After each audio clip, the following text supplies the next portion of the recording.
Antoine, vous êtes neurologue, écrivain et auteur de 2 livres sur la guérison, Guérir quand c'est impossible aux éditions Marabout et Le cerveau m'a beaucoup déçu, l'esprit non aux éditions Trédaniel.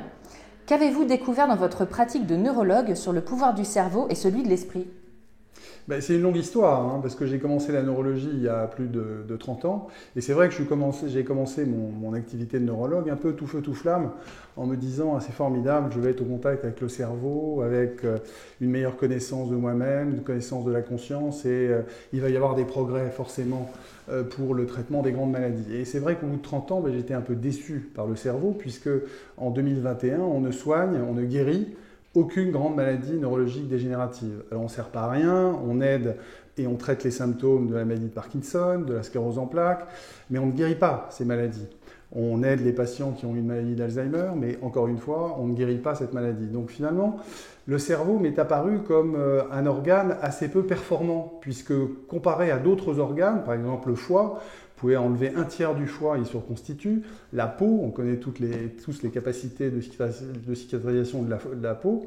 Et bien finalement, cet organe qui est très surestimé par les neurosciences, où on nous dit c'est formidable, si vous voulez comprendre ce que vous êtes, si vous voulez comprendre la conscience, il faut étudier le cerveau.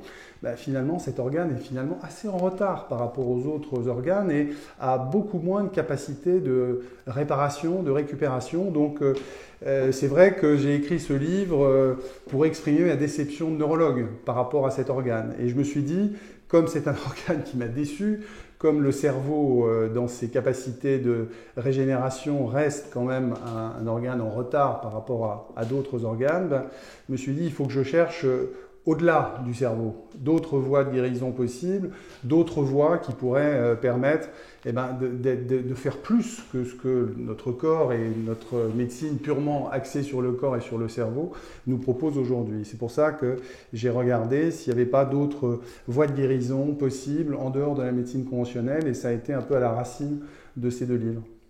Et alors, quelles autres voies de guérison vous avez découvert justement ? Les voies de guérison qui ne sont pas les voies de guérison du cerveau, c'est-à-dire pas les voies de guérison de la médecine conventionnelle, dont j'avais fait un petit peu le tour au bout de ces nombreuses années de pratique. Donc je me suis, j'ai regardé, j'ai fait en fait un espèce de tour d'horizon de toutes les voies de guérison autres qu'on nous proposait. Et c'est vrai que les voies de guérison spirituelles, qui prenaient leurs racines dans la spiritualité, qu'elle soit religieuse ou non religieuse, laïque. La spiritualité, ce n'est pas simplement l'Église, c'est aussi tout ce qui concerne l'esprit, indépendamment d'une tradition religieuse. Eh bien, toutes ces voies de guérison qui, justement, s'appuyaient sur un effet de l'esprit sur le corps et un effet de la spiritualité sur l'évolution des maladies, toutes ces voies de guérison m'ont beaucoup intéressé, et j'ai commencé à étudier beaucoup les guérisons inexpliquées, les miracles. Alors les guérisons inexpliquées, c'est la version laïque des miracles. Les guérisons inexpliquées, elles sont tout à fait acceptées par la médecine conventionnelle, puisqu'il y a des tas de publications là-dessus. Mais pour la médecine conventionnelle, ce ne sont pas des miracles, c'est des guérisons que la science, dans l'état actuel des choses, n'arrive pas à expliquer, et implicitement qu'elle arrivera à expliquer plus tard. Tandis que les miracles, c'est le miracle, c'est-à-dire quelque chose qui est complètement en dehors du cadre de la science. Donc j'ai beaucoup étudié ça, donc les guérisons inexpliquées dans le cadre scientifique et les miracles dans le cadre religieux.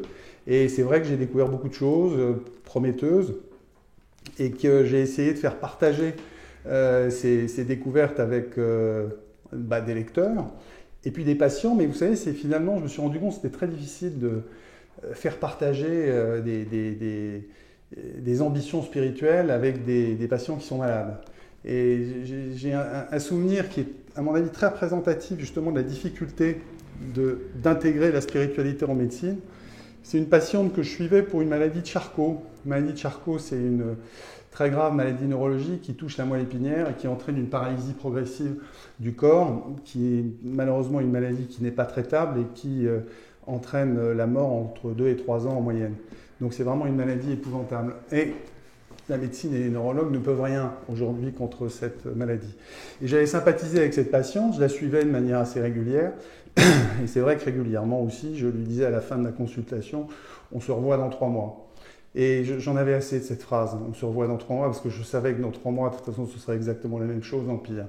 Et un jour, comme encore une fois, on avait des relations qui étaient devenues amicales, À la fin de la consultation, je lui dis, vous savez, plutôt que de me revoir dans 3 mois, plutôt que d'aller à l'hôpital, vous devriez faire un pèlerinage à Lourdes. J'ai pensé pèlerinage à Lourdes comme ça. Et là, elle m'a regardé avec un air plein d'émotions et même assez triste. Et elle m'a dit, donc docteur, ça veut dire que vous m'abandonnez. Ça veut dire qu'en fait, la voie spirituelle était considérée comme une voie d'abandon.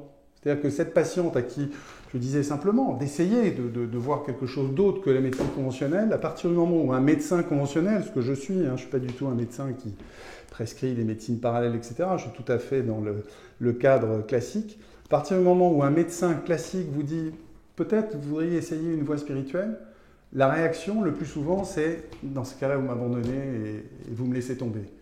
Or, c'est ça que j'aimerais changer. J'aimerais justement que la voie spirituelle soit intégrée à la médecine conventionnelle, qu'elle ne soit pas considérée comme une voie d'abandon.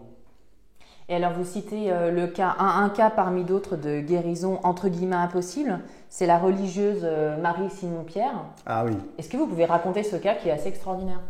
Ça, c'est mon miracle préféré, Marie-Simon-Pierre. Je ne la connais pas, mais j'aimerais bien un jour la rencontrer. En fait, vous savez, dans les miracles, dans toute l'histoire des miracles, que j'ai quand même beaucoup étudié, il y a très peu de miracles concernant des maladies neurologiques. Il y a beaucoup de miracles concernant des maladies infectieuses. À Lourdes, par exemple, il y a eu énormément de maladies infectieuses qui ont été guéries, mais assez peu de grosses maladies neurologiques. On n'a jamais guéri à Lourdes une maladie d'Alzheimer, on n'a jamais guéri à Lourdes une maladie de Parkinson. Donc c'est vrai que pour un neurologue, les miracles de Lourdes, notamment, qui sont les mieux étudiés sur le plan scientifique, sont un peu décevants. Et un jour, je tombe donc sur le cas de sœur Marie-Simon-Pierre, je crois que c'était il y a 10 ou 15 ans à peu près, qui est une jeune sœur, donc c'est pas du tout les miracles de Lourdes, c'est pas du tout dans le cadre de Lourdes, qui était atteinte d'une maladie de Parkinson assez évoluée. Et c'était du temps où Jean-Paul II était pape, qui lui aussi avait une maladie de Parkinson.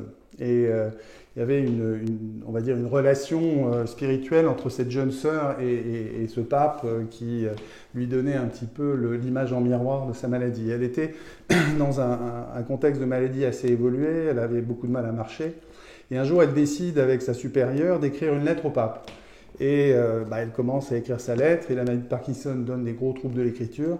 Et au bout de 3 lignes, elle se rend compte qu'elle est absolument incapable d'écrire cette lettre. Elle laisse tomber son stylo, et elle, évidemment, se laisse emporter par l'émotion et quitte la pièce et retourne dans sa chambre. Et la nuit donc, qui suit cette histoire, elle se lève brusquement. Elle se dirige sans aucune difficulté à la table qui est dans sa chambre, elle allume sa lumière, elle prend un stylo, elle sort 2 pages et elle écrit de manière tout à fait normale une très très longue lettre au pape Jean-Paul II. Le lendemain, sa supérieure la voit sortir de sa chambre avec une démarche tout à fait normale, sidération, et donc on prend rendez-vous avec le neurologue qui la suit depuis longtemps, qui avait fait le diagnostic de maladie de Parkinson et qui la traitait. Et quand le neurologue voit la sœur arriver dans sa salle d'attente, il lui dit « Mais vous avez doublé le traitement ?»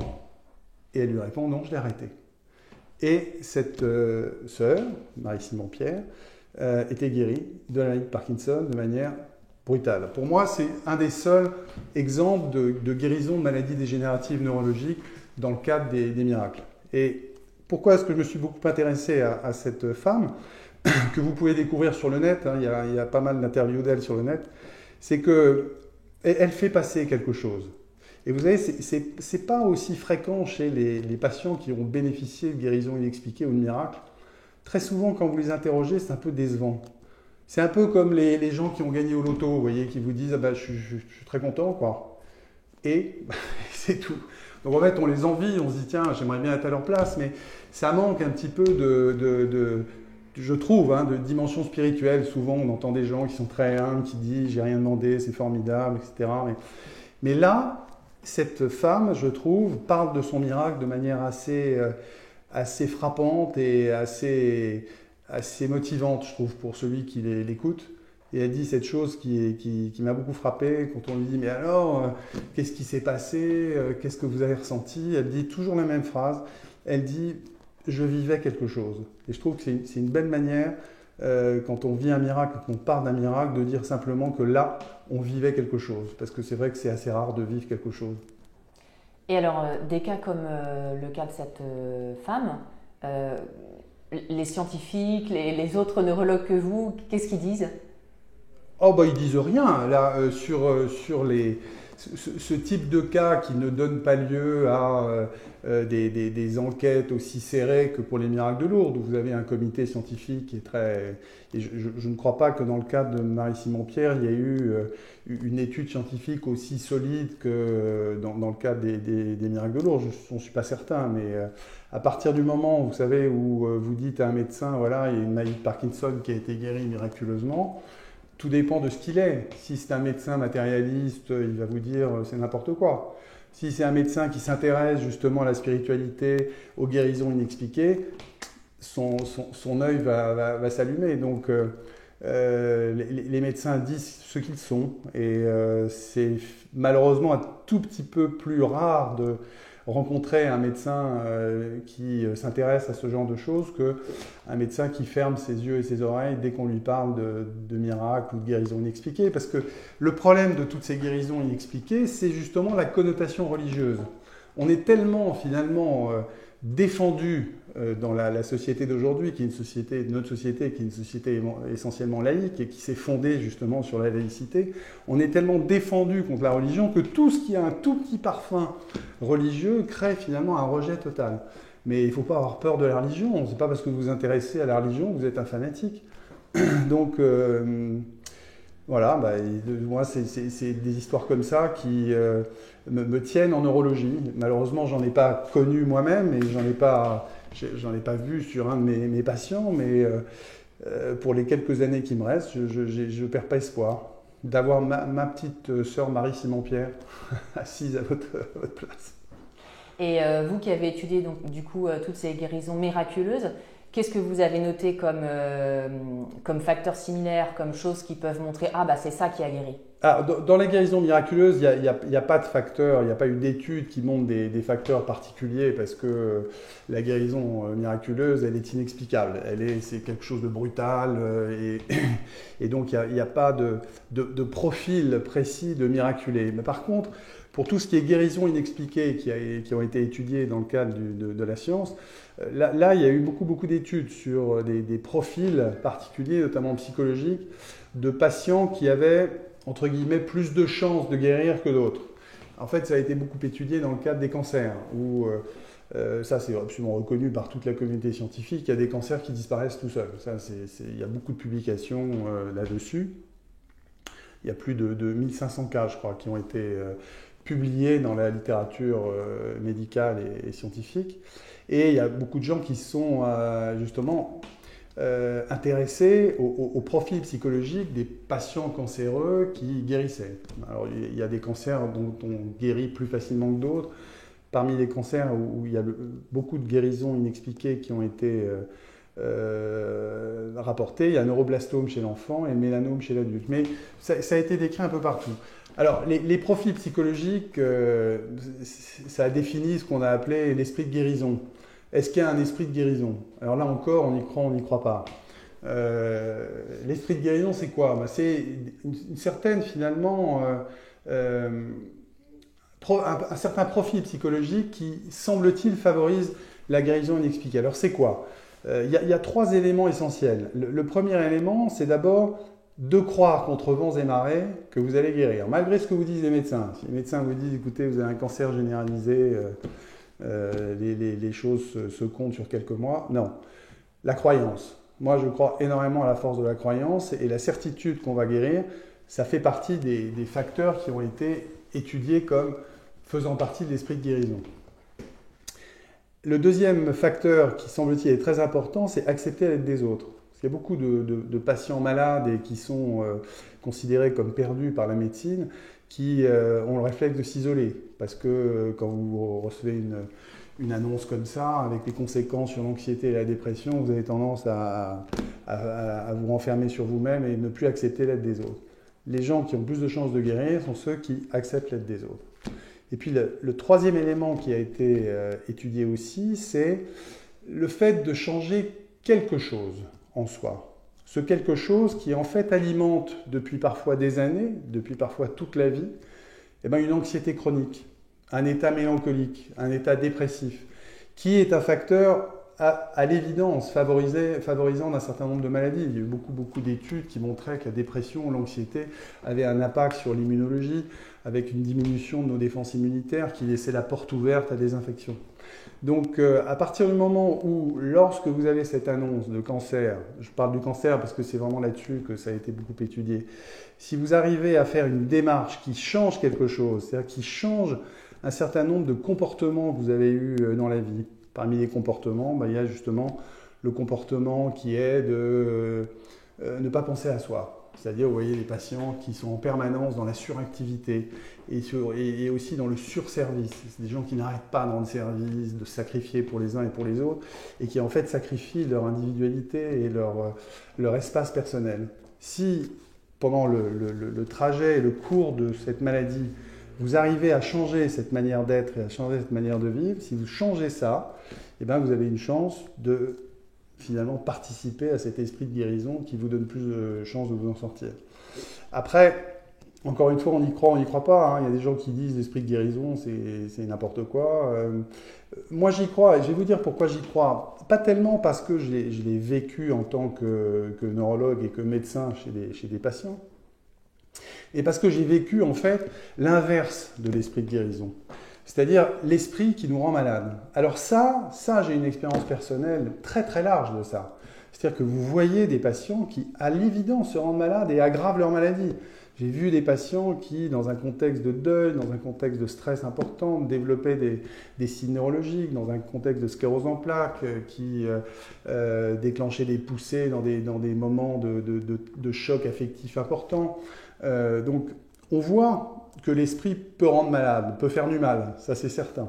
À partir du moment où vous avez l'expérience de cet esprit nocebo, c'est-à-dire le contraire de l'esprit qui fait du bien, l'esprit placebo, vous pouvez vous dire que forcément, il y a le système inverse qui existe. Si on est sûr que l'esprit peut vous faire du mal, il est sûr que l'esprit peut vous faire du bien, c'est tout. Et c'est vrai que moi, j'ai accédé à cette idée de l'esprit de guérison en voyant à quel point, quand il manquait aux malades, la maladie s'aggravait. Et alors, vous expliquez aussi dans votre livre, vous avez découvert les travaux d'une journaliste américaine qui sont très intéressants, Lynn McTaggart. Oui. Est-ce que vous pouvez nous en dire plus ? Ça fait partie des travaux sur en fait, la spiritualité collective, la force de la spiritualité collective. Et ça fait partie justement des gens qui sont beaucoup intéressés à ça. Un des premiers qui s'est beaucoup intéressé à ça, c'est Maharishi, le gourou des Beatles dans les années 60, qui est le pape de la méditation transcendantale.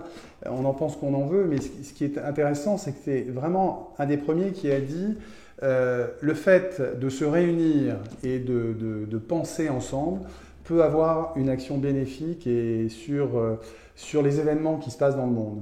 Pas seulement les événements, pas seulement les maladies, mais aussi les événements politiques, avec beaucoup d'expériences qui montraient que durant les périodes de méditation collective, eh bien, il y avait une diminution du nombre de victimes dans des lieux qui avaient été étudiés notamment aux États-Unis.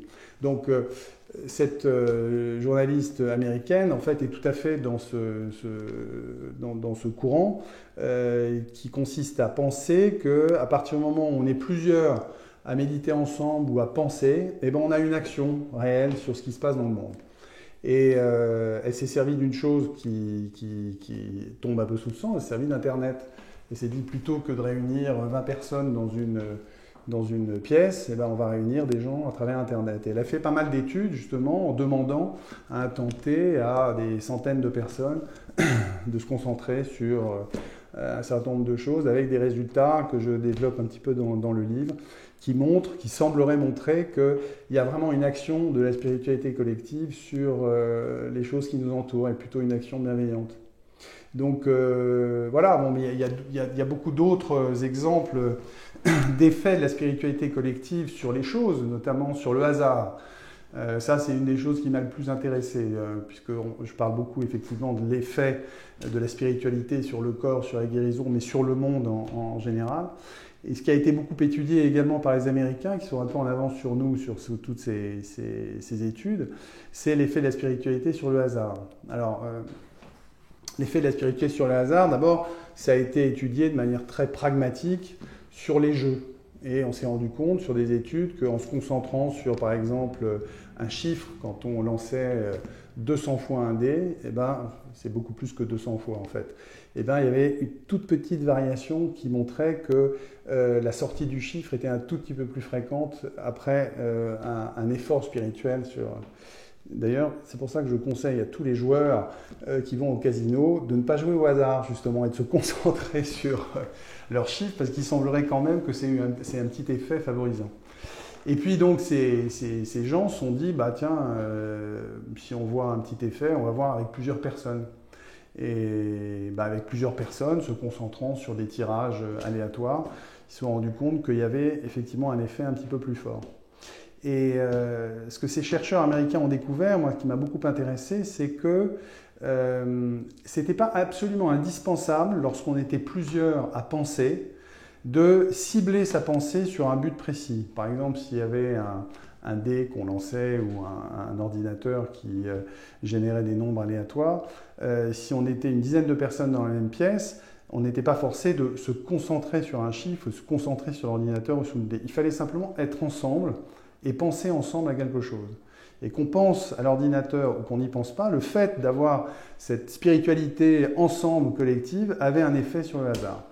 Et il y a des gens donc des États-Unis qui se sont dit, bah, tiens, bah, on va regarder si on peut enregistrer ça à une plus grande échelle. Et ils ont installé dans une vingtaine de pays des petits ordinateurs qui sont des générateurs de nombres aléatoires qui lancent des millions et des millions de 1 et 0. Là, c'est plus le pile ou face ou le dé. C'est des générateurs de 1 et 0 qui dans une journée, produisent 1 million, voire plus, de 1 ou 0. Donc, en principe, le hasard fait qu'à la fin de la journée, vous avez 50% de 1 et 50% de 0. Et ils se sont dit, ben, on va voir si lors des grands chocs émotionnels qui traversent le monde, où des milliers et des milliers de pensées pensent à la même chose, est-ce que ça a un effet justement sur les générateurs de nombres aléatoires et le hasard? Et on s'est rendu compte que ça avait un effet très significatif, notamment pour le 11 septembre, où on a eu un choc, on va dire, universel, partagé par des millions et des millions de pensées. Et bien ces générateurs ont tout de suite montré que c'était plus aléatoire, qu'il n'y avait plus 50% de 1, 50% de 0, mais qu'il y avait une déviation significative, comme si la spiritualité, enfin la pensée collective, avait un effet d'ordre sur le chaos du hasard et avait donc un effet enregistrable et significatif. Je trouve que ces expériences réhabilitent l'esprit, voyez, réhabilitent les forces de l'esprit et la possibilité que l'on doit accorder à l'esprit d'intervenir sur la matière, évidemment sur notre matière et sur notre corps. Et est-ce que vous pouvez nous raconter l'expérience qui a été réalisée par le scientifique Péoc en 85 sur les petits poussins? Alors, le petit poussin de Péoc, ça j'adore aussi cette histoire, parce que je trouve que parmi les centaines de publications sur la puissance de l'esprit sur la matière, je trouve que les expériences de Péoc sont les expériences les plus convaincantes et les plus simples. C'est un médecin français qui je crois, est d'origine nantaise, qui a fait sa thèse justement de médecin sur l'effet de l'esprit sur la matière, ce qui était quand même un petit peu osé, puisque c'est pas absolument à la mode dans le milieu universitaire.